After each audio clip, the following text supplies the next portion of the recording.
Assalamualaikum warahmatullahi wabarakatuh.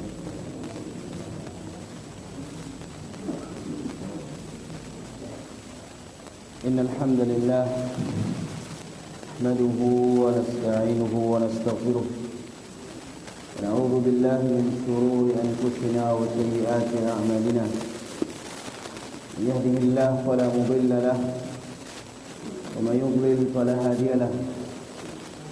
أشهد أن لا إله إلا الله وحده لا شريك له وأشهد أن محمدا عبده ورسوله يا أيها الذين آمنوا اتقوا الله حق تقاته ولا تموتن إلا وأنتم مسلمون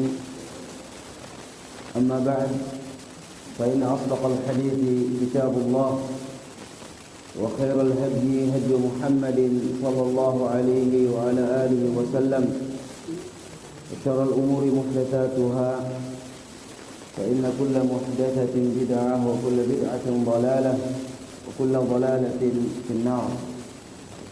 Ma'asyiral ikhwah kaum muslimin dan kaum muslimat azzakumullah. Alhamdulillah, kembali kita mengingatkan diri kita semua senantiasa mensyukuri nikmat Allah Subhanahu wa taala.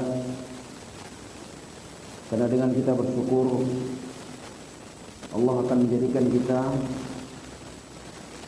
dari golongan hamba-hambanya yang telah akan mendapatkan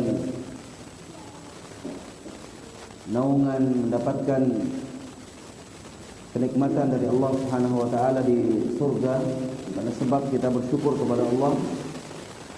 Dan dengan bersyukur pula hati kita ini akan menjadi tenang, menjadi tentram, karena kita yakin semua nikmat dari Allah, dan kita pun akan berhati-hati dengan nikmat yang Allah berikan ini, sehingga kita tidak menyia-nyiakan nikmat tersebut. Dan juga dengan kita bersyukur akan membuat kita semakin takut kepada Allah, karena kita tidak tahu akankah nikmat itu kembali kita dapatkan ataukah tidak.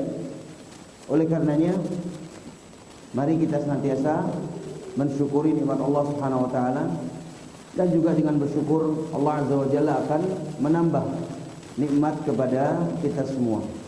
La in syakartum la azidannakum wa la in kafartum inna adzabi lasyadid. Dengan bersyukur Allah Subhanahu wa taala akan menambah nikmat bagi kita semua. Jemaah sekalian rahimakumullah, alhamdulillah pada malam ini kembali kita dikumpulkan oleh Allah Subhanahu wa taala. Yang sebelumnya kita menjalankan ibadah salat yang merupakan tiang daripada agama Islam, yang merupakan barometer, ya, ukuran seseorang itu baik atau tidak maka dilihat dari salatnya. Ya, itulah yang paling penting. Sebelum kita melanjutkan kajian membahas tentang hal-hal yang berkaitan dengan masjid yang sudah kita bahas pada pertemuan lalu, insyaallah malam ini kita akan membahas kembali beberapa hal yang berkaitan dengan fikih masjid itu sendiri. Dalam sebuah hadis diceritakan dari Uqbah bin Amir radhiyallahu anhu, Nabi sallallahu alaihi wasallam pernah bersabda, "Ya'jabu rabbukum min ra'i ghanam yu'adzin bis-salati wa yusalli yu'adzan bis-salati wa yusalli fayaqulu Allah unzuru ila 'abdi hadha yu'adzan wa yusalli yakhafu minni qad ghafartu li 'abdi wa adkhaltuhu al-jannah." Yang artinya adalah, Rabb kalian begitu takjub kepada seorang pengembala kambing. Ya, ini menunjukkan bahwasanya mengembala kambing suatu amalan yang dibolehkan sebagai mata pencaharian dan lain sebagainya. Yu'adzin bis salat, di saat dia mengembala kambing, waktu salat tiba, lalu dia tidak menemukan tempat kecuali dia salat di tempat dia mengembala. Kemudian dia azan. Setelah dia azan, dia menjalankan salat itu sendiri. Kemudian Allah Subhanahu wa taala mengatakan kepada orang itu, unduru ila abdi hada, lihatlah ya kepada hambaku ini, dia azan lalu dia mendirikan salat, ya khafu minni, karena dia takut dariku. Bayangkan, padahal kalau dia tidak salat pun tidak ada orang yang tahu, ya tidak ada orang yang menegur dia. Dia berada di tengah, ya di tengah padang pasir yang sepi, ya jauh dari orang. Kemudian di sana dia hanya mengembala kambing, tidak ada orang. Namun karena dia takut kepada Allah Subhanahu wa taala, akhirnya dia azan dan dia melaksanakan salat. Yang paling penting di sini adalah al-khauf wal khasyah. Bagaimana rasa takut ini selalu menyertai kita, sehingga dimanapun kita berada kita tetap menjaga ibadah salat. Qad ghafartu li 'abdi, sungguh aku telah mengampuni hambaku ini, kata Allah, dan aku masukkan dia ke dalam surganya. Ini maksud dari saya bawakan hadis ini adalah memberikan gambaran kepada kita betapa pentingnya nikmat berupa ibadah salat ini.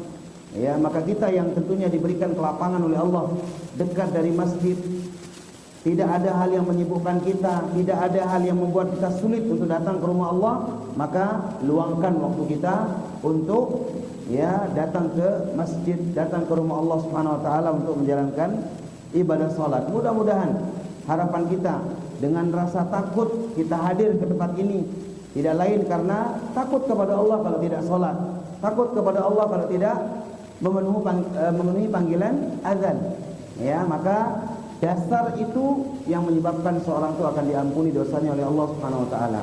Maka marilah kita hadir ke tempat ini, hadir di masjid manapun didirikan salat, maka selalu yang mendorong kita, yang mendasari kita, yang memotivasi kita adalah rasa takut kita kepada Allah Subhanahu wa taala, karena kalau tidak salat maka akan terancam demikian kalau tidak memenuhi panggilan Allah maka akan ya mendapatkan demikian dari teguran dari Allah Azza wa Jalla dan seterusnya. Dan juga tidak akan tergolong orang yang bersyukur kepada nikmat-nikmat Allah, sehingga dengan sebab itu dia datang ke rumah Allah. Sudah kita bahas pada pertemuan lalu tentang keutamaan masjid, keutamaan orang yang membangun masjid, keutamaan ya tempat di atas muka bumi ini, ya tidak lain kecuali yang paling mulia adalah masjid. Dan masjid merupakan tempat untuk mengingat Allah Subhanahu wa taala, meninggikan kalimatullah Azza wa Jal. Masjid merupakan rumah orang-orang yang bertakwa, rumah orang-orang yang beriman, rumah orang-orang yang ingin mencari ketenangan yang hakiki dari Allah Subhanahu wa taala, dan masjidlah rumah tempat orang-orang untuk yaitu mengingat sunnah-sunnah nabinya yang mulia sallallahu alaihi wasallam. Oleh karenanya masjid itu disebutkan oleh para ulama memiliki beberapa hak yang harus kita penuhi. Ya, karena masjid tidak hanya sekedar dibangun. Masjid tidak hanya sekedar dimegahkan fisiknya, dimegahkan ya, yaitu bentuknya, tidak. Tidak hanya sampai di situ. Memakmurkan masjid ya itu adalah sangat penting. Oleh karena itu di antara hak-hak masjid ya yang disebutkan oleh para ulama, yang pertama adalah yaitu memperhatikan kemakmurannya. Itu yang paling penting. Jangan sampai kita diam ya, tidak punya gebrakan bagaimana masjid ini agar selalu makmur. Maka orang-orang yang bertanggung jawab di dalamnya harus menyusun berbagai macam kegiatan, harus ya mengagendakan berbagai macam kegiatan supaya rumah Allah, masjid dimanapun berada itu hidup ya.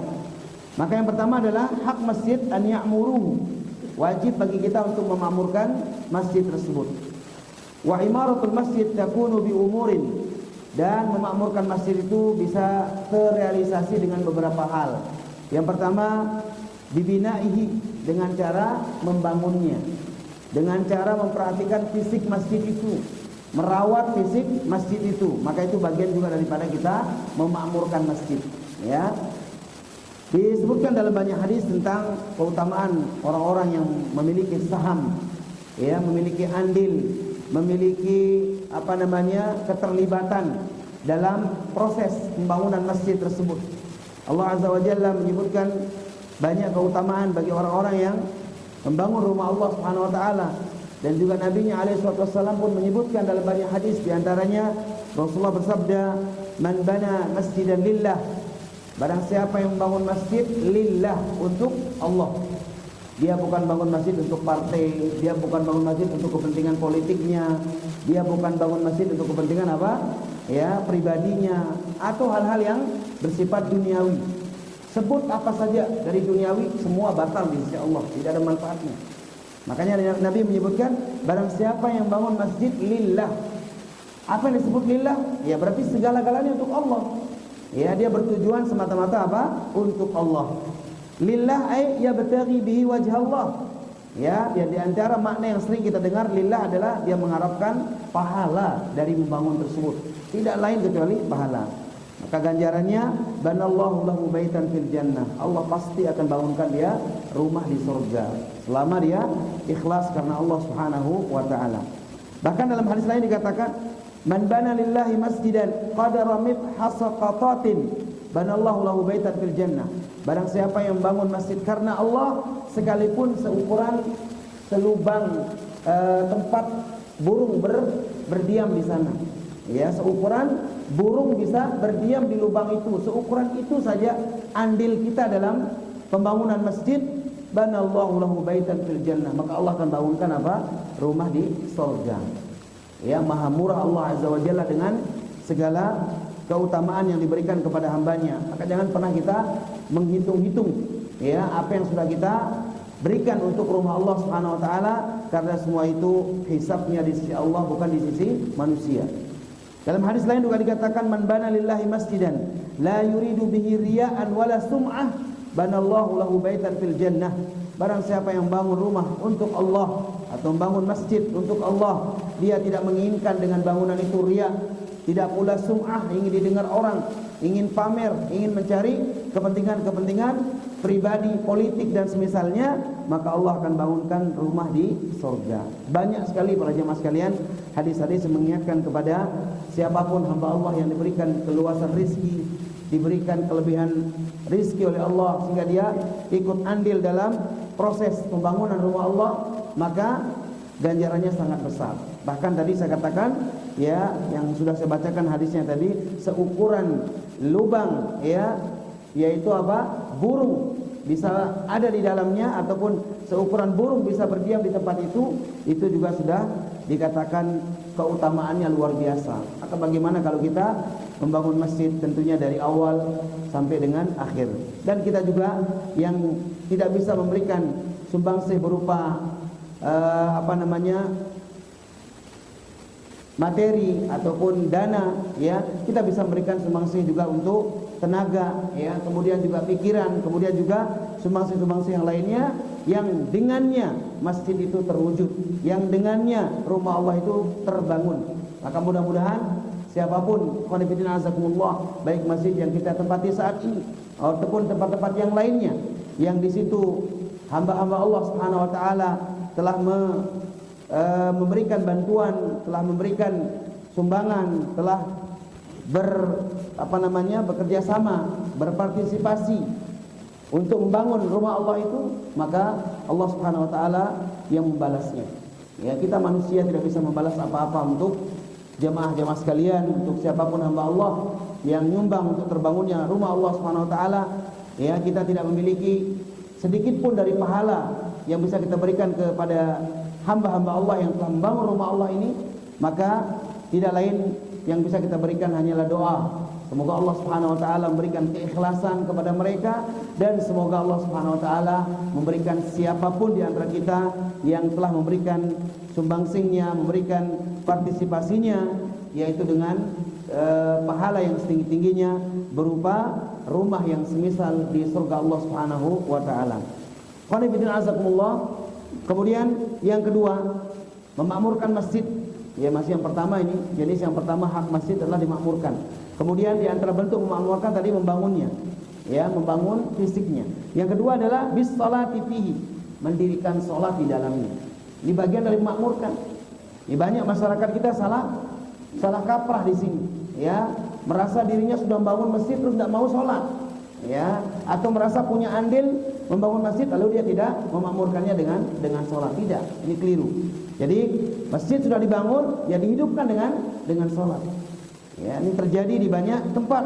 Terkadang mereka, ya, sudah bersusah payah mencari orang-orang yang bisa membangunkan masjid atau mencari hamba-hamba Allah yang bisa membangunkan mereka masjid. Namun nyatanya masjid sudah terbangun, sholat pun apa? Tidak dihidupkan. Tidak ada yang sholat kecuali hanya beberapa orang saja. Kadang bisa dihitung dengan jari orang yang sholat. Dan itu pun, ya, adanya di waktu-waktu tertentu. Maka oleh karena itu ini harus memberikan kesadaran kepada kita semua. Ketika masjid sudah terbangun, maka mari kita jaga untuk kita menghidupkan salat di dalamnya. Allah Ta'ala berfirman, wa aqimus salat wa atuz zakat warka'u ma'ar raki'in. Surat Al-Baqarah ayat 43. Dirikanlah salat dan tunaikan zakat dan rukuklah bersama orang-orang yang rukuk. Artinya dirikan salat jamaah. Itu kewajiban bagi kita semua hamba Allah. Ketika masjid sudah didirikan, maka wajib bagi kita untuk memakmurkannya dengan salat berjamaah di dalamnya. Dikisahkan dalam sebuah hadis tentang seorang yang buta, ya, tidak mampu melihat. Namun bagaimana keajaiban yang terjadi tatkala beliau bertanya kepada Nabi SAW, apakah ada keringanan untuk dia? Dikatakan di sini, atan nabiyya SAW rajulun a'ma. Nabi pernah didatangi oleh seorang yang buta. Faqala ya Rasulullah, alaysa li qa'idun yaquduni ila masjid. Saya tidak punya orang yang bisa menuntun saya ke masjid. Namanya dia buta. Dan zaman dulu tidak seperti lalu lintas yang kita punya sekarang. Ya, tinggal naik mobil, tinggal dibonceng, tinggal berjalan di satu tapak jalan yang sudah bisa ditebak-tebak oleh orang yang buta. Kadang-kadang saking seringnya tahu dia, ya, tempat-tempat lubang dimanapun dengan indera yang bisa dia raga-ragakan kelihatan ataupun ketahuan. Ini enggak, zaman Nabi SAW kita tahu sendiri bagaimana jalan, ya, kondisi jalan saat itu, penerang terbatas, ya, kemudian lika-liku perjalanan orang buta ini dari tempat tinggalnya ke Masjid An-Nabawi pun juga apa? Sulit, ya, harus melalui kebun, harus melalui, ya, berbagai macam kondisi keadaan pada waktu itu. Kemudian fasa'ala Rasulullah SAW an yurakhkhisa lahu fa yusalli fi baitihi farakhasa lahu. Lalu dia minta keringanan kepada Nabi, Rasulullah, apakah bisa saya sholat di rumah? Kata dia, silakan. Ya, diberikan keringanan oleh Nabi saat itu. Falamma walla, tapi setelah diberikan fatwa, dia diberikan keringanan untuk sholat di masjid, sholat di rumah. Lalu ketika dia mau pulang, dipanggil sama Nabi SAW, ya, dipanggil kembali lagi. Faqala lahu hal tasma'un nida' bis salat. Coba saya tanya lagi, telingamu bisa dengar azan enggak? Katanya. Buta matanya, tapi jangan-jangan telinganya juga tidak dengar. Tapi ditanya oleh Nabi, hal tasma'un nida' bis salat? Apakah kamu mendengarkan panggilan untuk salat? Qala na'am. Dia menjawab iya, dengan jelas dia dengar. Faqala fa'ajib. Kalau gitu tetap kamu harus penuhi panggilan azan itu. Ini kondisi orang jemaah sekalian buta, tidak ada yang menuntun dia ke masjid, tapi karena telinganya tetap mendengar azan, maka apa? Nabi SAW memfatwakan kepada dia untuk tetap memenuhi panggilan azan itu. Entah bagaimana caranya, intinya telinganya masih diberikan nikmat oleh Allah untuk mendengarnya. Maka bagaimana dengan, ya, kaum muslimin di zaman sekarang yang, ya, kita katakan mereka entah mereka tidak dengar azan itu atau pura-pura tidak dengar, atau waliyadzubillah Allah butakan, Allah bisukan, Allah tulikan telinga-telinga mereka sehingga mereka tidak mendengar suara azan tersebut, ya, telinga mereka dikincingi oleh syaitan sehingga mereka tidak merespon, tidak peduli dengan panggilan azan tersebut. Maka ini menunjukkan tentang kewajiban bagi kita untuk memakmurkan masjid Allah dengan salat. Berbicara tentang keutamaan salat jamaah sangat banyak sekali, ya. Maka satu hadis yang disebutkan dalam Sahih Bukhari dan Muslim, Rasulullah bersabda, "Man ghada ila al-masjid raha, a'adallahu lahu baitan fil jannah, a'adallahu lahu fil jannati nuzulan kullama ghada aw raha." Barang siapa yang pergi ke masjid di pagi hari maupun di sore hari atau di petang, maka Allah akan menyiapkan baginya di surga sebuah tempat yang nanti dia akan datangi tempat itu sebagaimana dia mendatangi rumah Allah. Tiap dia datang ya paginya maupun di petangnya ataupun di sore harinya. Maka berbahagialah orang-orang yang diberikan nikmat hidayah, yang dengan nikmat tersebut jemaah sekalian kita mudah untuk untuk bisa mendatangi rumah Allah Subhanahu wa taala, dan kita juga bersyukur kepada Allah Subhanahu wa taala segala kemudahan bagi kita untuk kita bisa menghadiri rumah Allah Subhanahu wa taala tanpa ada rintangan bagaimana ditemukan oleh orang-orang di zaman dahulu. Maka jangan sampai dengan kemudahan ini justru kita semakin bersantai-santai, justru kita semakin meremehkan yaitu salat berjamaah ini atau panggilan an-nida, panggilan dari Allah Subhanahu wa taala berupa azan ini. Salasatun kulluhum dhaminun 'ala Allah. Dalam sebuah hadis dinyatakan ada 3 orang yang dijamin oleh Allah Subhanahu wa taala. Allah yang akan menjaganya, Allah akan melindunginya, Allah yang akan menjaminnya. In 'asha ruziqa wa kufiya. Kalau dia masih hidup, Allah yang memberikan rezeki dan kecukupan. Wa in mata dakhalahullahu jannah. Kalau dia mati, dia akan dimasukkan ke surga. Man dakhala baitahu fasallam. Siapa mereka?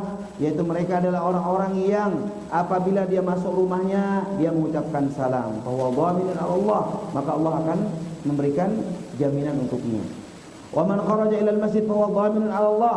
Dan siapa yang keluar ya menuju masjid, maka Allah pun juga akan menjaminnya. Wa man kharaja fi sabilillah fa huwa dhaminun 'ala Allah. Dan siapa yang keluar untuk berjihad di jalan Allah, ya entah itu dengan berjihad di medan pertempuran ataupun dengan keluar menuntut ilmu, karena itu juga termasuk jihad di jalan Allah, maka itu pun juga ada dalam tanggungan dan jaminan Allah. Maka jangan khawatir jemaah sekalian, kita meninggalkan pekerjaan kita meninggalkan usaha kita sejenak untuk memenuhi panggilan Allah, maka kita harus yakin dengan hadis tadi, kalau kita keluar ke masjid, Allah yang menjamin kita. Ya, Allah yang akan menjamin kita. Maka ini perlunya kerjasama ya seorang yang mungkin memiliki usaha ya untuk bisa bagaimana mengatur jadwal, mengatur ya jamnya agar bisa tetap menjalankan panggilan Allah Subhanahu wa taala berupa salat. Maka insyaallah dengan salat ini adalah kunci untuk kita mendapatkan kebahagiaan dunia dan akhirat. Ya, dan dengan kita memenuhi panggilan Allah, maka kita akan termasuk orang-orang yang tadi mendapatkan jaminan. Ya, maka ini kita harus sampaikan dengan jelas hal-hal seperti ini dimanapun kita beraktivitas, kita kerja, kita melakukan tugas-tugas ya penting, maka kita sampaikan seperti ini. Terkecualikan dalam keadaan-keadaan darurat, ya seperti saudara-saudara kita yang bertugas di di tim medis misalkan, yang tidak mungkin meninggalkan pasien tersebut, ya terkecuali dia harus berada di dekatnya penanganan emergensi, ya maka itu babnya lain, yaitu adalah babnya lain. Kemudian itu pun juga bisa diatur dengan jadwal yang bagus, kapan harus bertugas sebagai itu dan kapan dia harus menjalankan ibadah salat. Yang penting jangan sampai dia tidak menjalankan ibadah salat tersebut. Maka ikhwan azakumullah, hal-hal tersebut kita harus lebih perhatian dan mengingatkan terus kepada kaum muslimin agar mereka tidak meremehkan yang namanya panggilan Allah Subhanahu wa taala untuk melaksanakan ibadah salat. Alhamdulillahirabbil alamin wa bihi nasta'inu ala umuri dunya waddin wa asyhadu an la ilaha illallah wahdahu la syarika lah wa asyhadu anna Muhammadan abduhu wa rasuluhu, amma ba'd. Jemaah pengajian wa azakumullah. Kemudian yang keempat di antara hak masjid setelah kita merawat kebersihan, kenyamanan dan lain sebagainya yang berkaitan dengan kebersihan masjid, ya maka yang keempat ulama mengatakan wa min haqqil masjid al-muslimin an yakhtaru lahu imaman hafizan li kitabillah aliman bi sunnati Rasulillah sallallahu alaihi wasallam faqihan fi dinillah.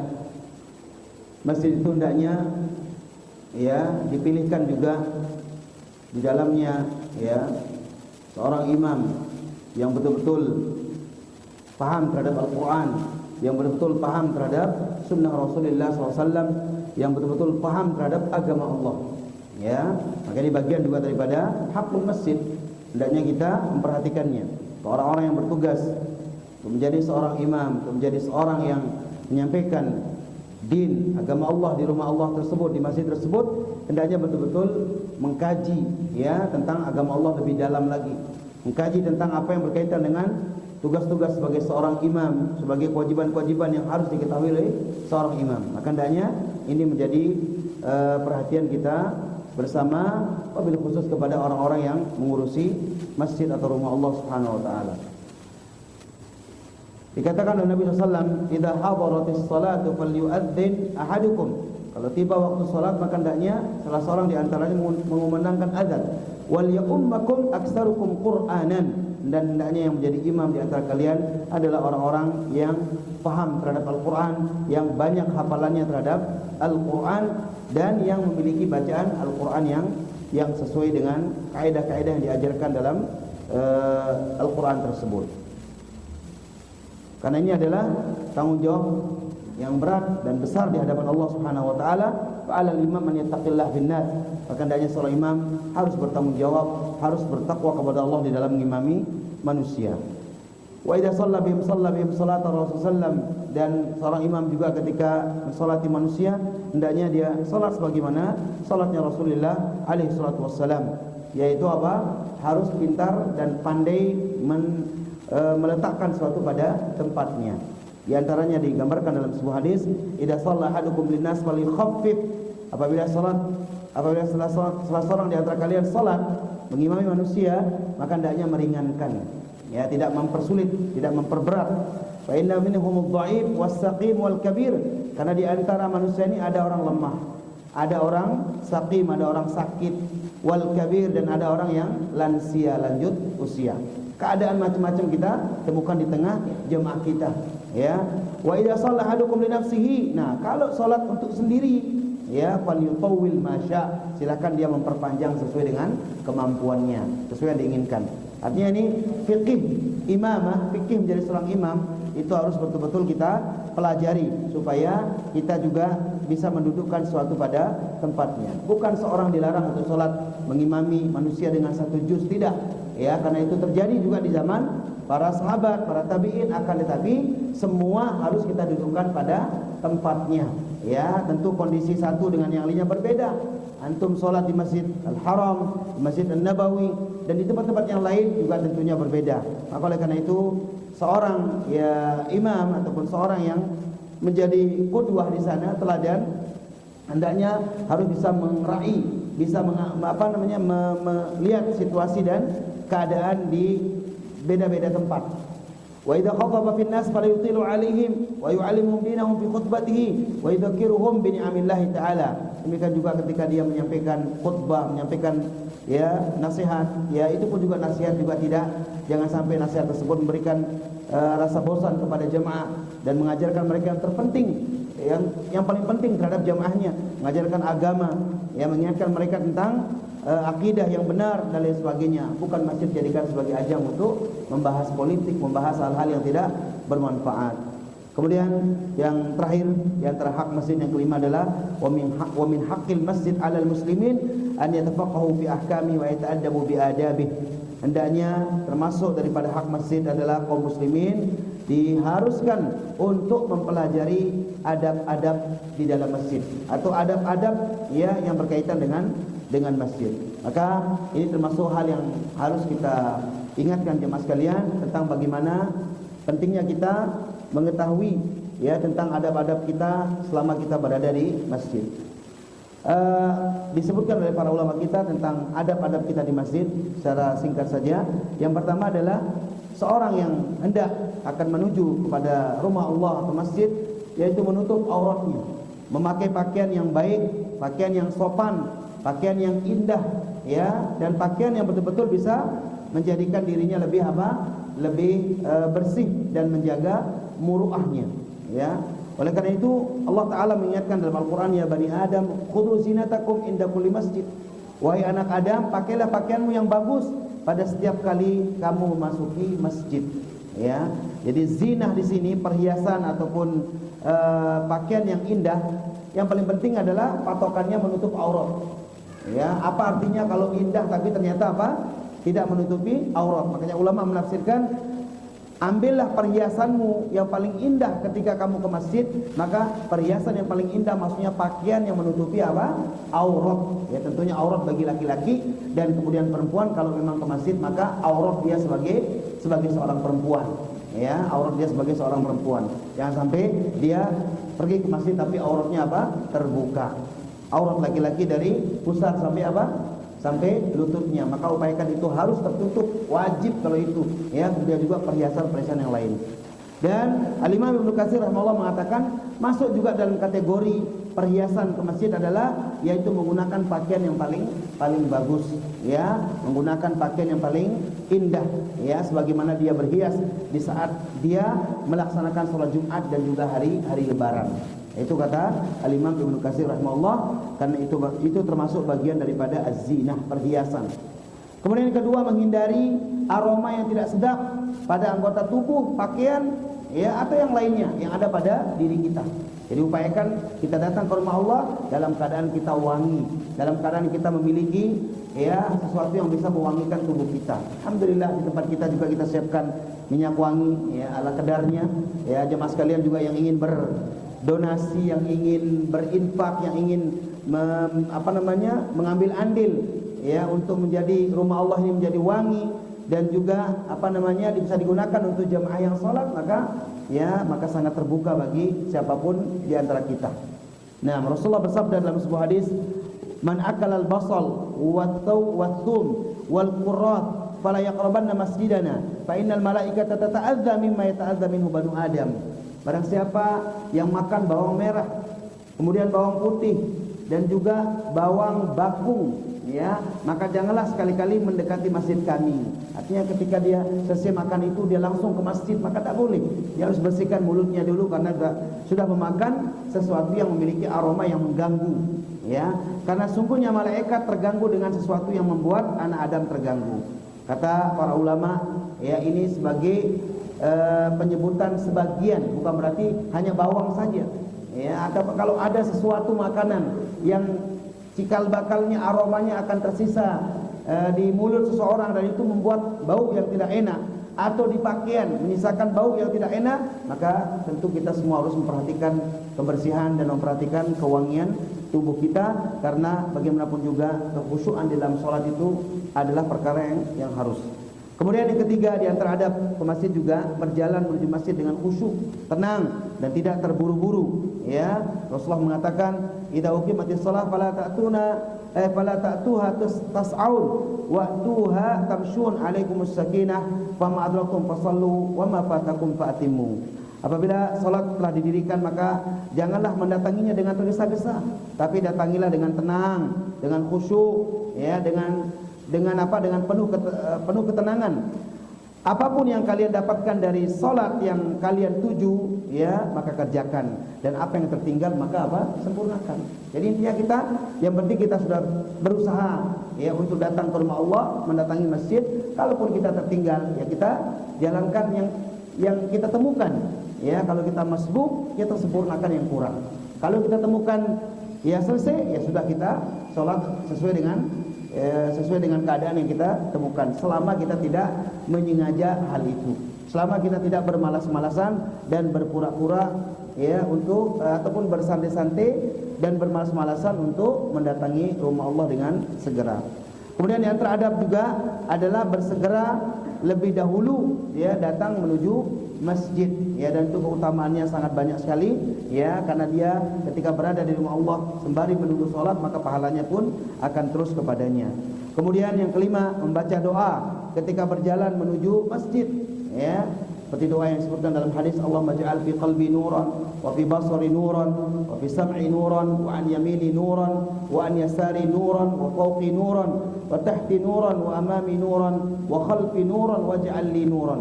Ya Allah, jadikanlah cahaya di dalam hatiku, cahaya di dalam penglihatanku, cahaya di dalam pendengaranku, cahaya di sebelah kananku, cahaya di sebelah kiriku, cahaya di atasku dan cahaya di bawahku, cahaya di depanku dan cahaya di belakangku, dan jadikanlah di segala sesuatu untukku cahaya. Maka Rasulullah selalu membaca doa ini para jemaah sekalian ketika keluar dari rumah menuju apa? Menuju masjid. Kemudian yang keenam, membaca doa ketika masuk masjid dan keluar apa? Dari masjid. Ini cuma termasuk adab. Ya, doa yang sering kita dengar, Allahumma aftah li abwaaba rahmatik kalau masuk, keluar Allahumma inni as'aluka min fadlik. Kemudian mendahulukan kaki kanan ketika masuk dalam masjid dan menggunakan kaki kiri ketika kita keluar dari masjid. Ini termasuk adab-adab yang kadang-kadang banyak kita luput, ya, banyak kita santai. Kemudian yang ketujuh, mendahulukan, ya sudah tadi, kaki kanan dan ketika keluar dari masjid, kemudian mendahulukan kaki kanan ketika masuk dalam masjid. Nah, sebagaimana hadis yang Rasulullah sebutkan oleh Aisyah radhiyallahu anha, kana nabiyyu yujibuhu tayammun. Nabi SAW suka memulai segala sesuatu dari apa? Dari kanan.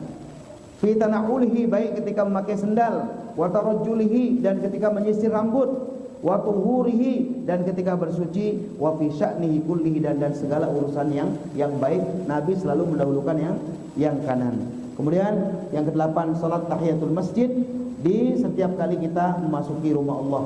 Jangan sampai kita masuk ke masjid lalu kita apa? Duduk, ya, tanpa kita melaksanakan salat sebelumnya.